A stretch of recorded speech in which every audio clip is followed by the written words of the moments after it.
Channel subscribe करा, smart बना, नोटिफिकेशनसाठी bell आयकॉनवर क्लिक करा.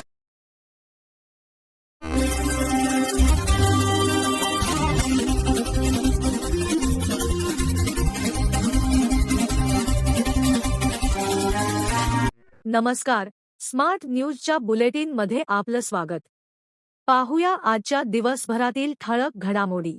राज्यसभेत वंदे मातरमचे विधेयक मंजूर. लोकसभेत लोकपरीक्षा संशोधन विधेयकावरून जोरदार चर्चा रंगली होती. सत्ताधारी आणि विरोधक आक्रमक झाल्यानंतर मोठ्या गदारोळात हे विधेयक लोकसभेत मंजूर करण्यात आले. दुसरीकडे राज्यसभेत वंदे मातरम या गीताच्या अनुषंगाने महत्त्वाचे दुरुस्ती विधेयक संमत झाले आहे.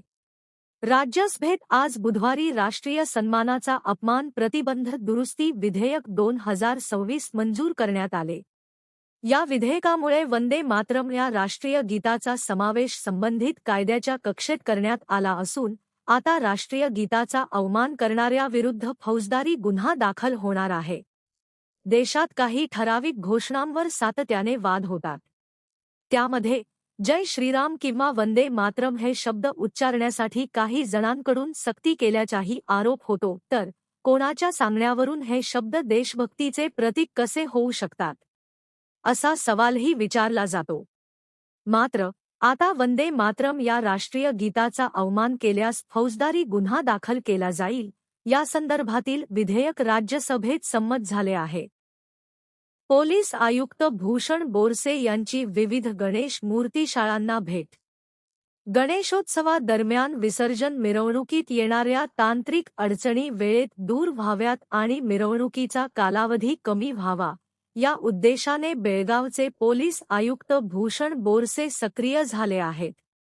मंगळवार दिनांक 28 जुलै रोजी सायंकाळी 7 ते रात्री 10 या वेळेत पोलीस आयुक्तांनी शहरातील विविध गणेश मूर्तीशाळांना थेट भेटी देऊन पाहणी केली आणि मूर्तिकारांशी संवाद साधला. उत्सव 1.5 महिना म्हणजेच 45 दिवस बाकी असतानाच आयुक्तांनी ही महत्त्वपूर्ण मोहीम हाती घेतली आहे. या दौऱ्यात मध्यवर्ती गणेशोत्सव महामंडळाचे जनसंपर्क प्रमुख विकास कलघटगी आणि कार्यकारी सचिव प्राचार्य आनंद आपटेकर हे देखील आयुक्तांसोबत उपस्थित होते. पोलीस आयुक्त बोरसे यांनी येडियुराप्पा रोड येथील मनोहर पाटील, अनगोळ येथील जे पाटील, विक्रम व विनायक, मुदगा गावातील MG पाटील आणि गुडशेड रोड येथील कुंभार ब्रदर्स यांच्या मूर्ती बनवण्याच्या कारखान्यांसह अनेक ठिकाणांना भेटी दिल्या. या पाहणी दौऱ्यात जवळपास 200हून अधिक मूर्तींची पाहणी करण्यात आली. मूर्तिकार संघटनेचे सचिव विनायक मनोहर पाटील यांनी पोलीस आयुक्तांना झाडाचे रोप देऊन स्वागत केले. राकसकोप जलाशय भरल्याने नागरिकांना दिलासा. गेल्या 2 दिवसांपासून सुरू असलेल्या संततधार पावसामुळे बेळगाव शहराची तहान भागवणारा राकसकोप जलाशय अखेर बुधवारी ओव्हरफ्लो झाला. यामुळे शहरातील पाणीटंचाईचे संकट मोठ्या प्रमाणात दूर होण्याची चिन्हे असून नागरिकांना दिलासा मिळाला आहे. जुलै महिन्यात पावसाने जोर धरल्यानंतर जलाशयातील पाणीसाठ्यात सातत्याने वाढ होत गेली. 8 दिवसांपूर्वी जलाशय पूर्ण भरण्यासाठी सुमारे 10 फूट पाण्याची आवश्यकता होती. सोमवारीही 2 फूट पाण्याची गरज होती. परंतु जलाशयाच्या पाणलोट क्षेत्रात झालेल्या मुसळधार पावसामुळे पाण्याची आवक मोठ्या प्रमाणात वाढली आणि अखेर बुधवारी राकसकोप जलाशय ओव्हरफ्लो झाला. राकसकोप जलाशयावरच बेळगाव शहराचा मुख्य पाणीपुरवठा अवलंबून आहे. गतवर्षी जलाशय लवकर भरला होता, मात्र यंदा पावसाने उशिरा हजेरी लावल्याने जुलै अखेरीस जलाशय ओव्हरफ्लो झाला आहे. जलाशय भरल्याने शहरातील पाणीपुरवठा लवकरच नियमित होण्याची शक्यता व्यक्त केली जात आहे. श्री स्वामी समर्थ संजीवन पादुका मंदिरात गुरुपौर्णिमा साजरी. बापट गल्ली कार पार्किंग येथील श्री स्वामी समर्थ संजीवन पादुका मंदिरात गुरुपौर्णिमा सोहळा साजरा करण्यात आला. यामध्ये भक्तगण मोठ्या संख्येने सहभागी झाले होते. मंदिराला विद्युत रोषणाईने आकर्षक सजावट करण्यात आली होती. प्रतिमेची विशेष आरासही करण्यात आली होती. स्वामी समर्थांच्या नित्यपूजेसह विशेष कार्यक्रमांचे आयोजन करण्यात आले होते. सकाळी अभिषेक त्यानंतर पूजन आणि महाआरती असे कार्यक्रम पार पडले. श्री समर्थ महाराजांच्या मूर्तीची स्थापना मंदिराबाहेर मंडपात करण्यात आली होती. त्या ठिकाणी महाआरती करण्यात आली. त्यानंतर महाप्रसादाचे वितरण करण्यात आले. याचा लाभ हजारो भाविकांनी घेतला. या कार्यक्रम संयोजनासाठी राजेंद्र गायकवाड यांच्यासह लोकेश राजपूत, जितेंद्र राजपूत, प्रवीण तोगले आणि इतर पदाधिकारी वर्गाने परिश्रम घेतले. वंटमुरी साई मंदिरात गुरुपौर्णिमेचा भक्तिमय सोहळा. वंटमुरी येथील श्री साईबाबा मंदिरात गुरुपौर्णिमा श्रद्धा आणि भक्तिभावात साजरी करण्यात आली. यानिमित्त मंदिरात विशेष पूजाअर्चा करण्यात आली. हजारो भाविकांनी साईबाबांचे दर्शन घेतले. साईबाबा मंदिरात गुरुपौर्णिमेनिमित्त सकाळपासून धार्मिक कार्यक्रमांचे आयोजन करण्यात आले होते. सकाळी 6:30 ते 7 या वेळेत साईबाबांना विशेष अभिषेक, अलंकार, महापूजा आणि महाआरती करण्यात आली.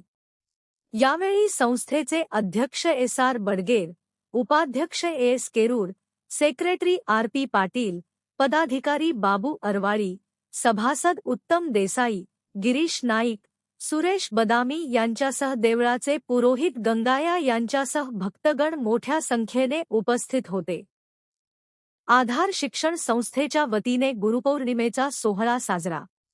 सह्याद्री नगर येथील आधार शिक्षण संस्था संचालित श्री शिवबसव ज्योती होमिओपॅथिक मेडिकल कॉलेज आणि बामणे इन्स्टिट्यूट ऑफ फार्मसी यांच्या वतीने गुरुपौर्णिमेचा सोहळा उत्साहात साजरा करण्यात आला.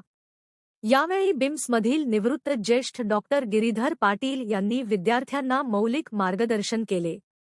कार्यक्रमाची सुरुवात महर्षी वेद व्यास यांची प्रतिमा तसेच होमिओपॅथीचे जनक डॉक्टर सॅम्युएल हानेमन यांच्या प्रतिमेचे पूजन करून करण्यात आली. तसेच दीपप्रज्वलन करण्यात आले. व्यासपीठावर संस्थेच्या vice chairman doctor Pooja Bamne, कॉलेजचे उपप्राचार्य doctor MM Sanikop, Bamne institute of pharmacy कॉलेजचे प्राचार्य डॉक्टर S चंद्रशेखर उपस्थित होते. यावेळी डॉक्टर गिरीधर पाटील यांचा प्रदीर्घ वैद्यकीय सेवेबद्दल सत्कार करण्यात आला. तसेच कॉलेजमधील ज्येष्ठ प्राध्यापकांना पुष्पगुच्छ देऊन गौरविण्यात आले. डॉक्टर सविता मठद यांनी उपस्थितांचे स्वागत केले. डॉक्टर मनीषा बेळवी यांनी पाहुण्यांचा परिचय करून दिला. डॉक्टर अस्मिता पाटील यांनी गुरुपौर्णिमेचे महत्त्व सांगितले. डॉक्टर सीमा बजंत्री यांनी आभार प्रदर्शन केले. कार्यक्रमाचे सूत्रसंचालन डॉक्टर मानसी चिंचणीकर यांनी केले. गुरुपौर्णिमेनिमित्त पाही आणि अमूल्य बूंद तर्फे गुरुवन उपक्रमाचे आयोजन. गुरुपौर्णिमेच्या निमित्ताने पाही व्हाइब्स फाउंडेशन आणि अमूल्य बूंद फाउंडेशन यांच्या संयुक्त विद्यमाने बेळगाव जिल्ह्यातील खानापूर तालुक्यातील निडगल येथील माध्यमिक विद्यालयात गुरुवन या विशेष वृक्षारोपण उपक्रमाचे आयोजन करण्यात आले. पर्यावरणालाही गुरु मानत 45 विविध प्रकारच्या वृक्षांची लागवड करण्यात आली. या उपक्रमाला पाही व्हाइब्स फाउंडेशनचे शिवानंद हिरेमठ, विश्वनाथ हिरेमठ यांच्यासह संस्थेच्या संस्थापक संचालिका रक्षा यू उपस्थित होत्या. BK मॉडेल इंग्लिश स्कूलमध्ये गुरुपौर्णिमा उत्साहात साजरी. बेळगाव एज्युकेशन सोसायटी संचालित BK मॉडेल इंग्लिश मीडियम स्कूलमध्ये गुरुपौर्णिमा उत्साहात साजरी करण्यात आली. यावेळी विद्यार्थ्यांनी गुरुपौर्णिमेचे महत्त्व सांगणारे विविध उपक्रम सादर केले. विद्यार्थ्यांच्या हस्ते महर्षी वेद व्यास यांच्या प्रतिमेचे पूजन करण्यात आले. कार्यक्रमाची सुरुवात दीप प्रज्वलन आणि गुरुपूजन कार्यक्रमाने करण्यात आली. त्यानंतर विद्यार्थ्यांनी शिक्षकांना वंदन केले. कार्यक्रम संयोजनासाठी प्राचार्या डॉक्टर सुचेता कुलकर्णी यांच्या मार्गदर्शनानुसार शिक्षक वर्गाने परिश्रम घेतले. मराठा मंडळ माजी विद्यार्थ्यांच्या वतीने गुरुपौर्णिमा साजरी. मराठा मंडळ हायस्कूल, मराठा मंडळ व जिजामाता हायस्कूल यांच्या माजी विद्यार्थ्यांच्या वतीने मराठा मंडळ सेंट्रल हायस्कूलमध्ये गुरुपौर्णिमा उत्साहात साजरी करण्यात आली. कार्यक्रमाच्या अध्यक्षस्थानी मराठा मंडळाचे मुख्याध्यापक MK पाटील, सेंट्रल हायस्कूलचे ज्येष्ठ शिक्षक DT सावंत आणि जिजामाता हायस्कूलच्या ज्येष्ठ शिक्षिका नीलू पावशे उपस्थित होत्या. गुरुबद्दल असलेली कृतज्ञता व्यक्त करण्यासाठी सेंट्रल हायस्कूलमधील 1988 बॅचमधील विनोद हंगिरगेकर, प्रफुल्ल शिरवलकर, गिरीश धामणेकर, गजानन बांदेकर, राजू महाराज कावळे, संजय हिशोबकर, लक्ष्मीकांत हावळ, चंद्रशेखर पाटणकर, विकास मांडेकर, कलाप्पा हांडे, विलास लाड, विनोद चौगुले, अनिल गुंडूचे उपस्थित होते. याचबरोबर स्मार्ट न्यूज मराठीचे आजचे बुलेटिन इथेच संपले. धन्यवाद.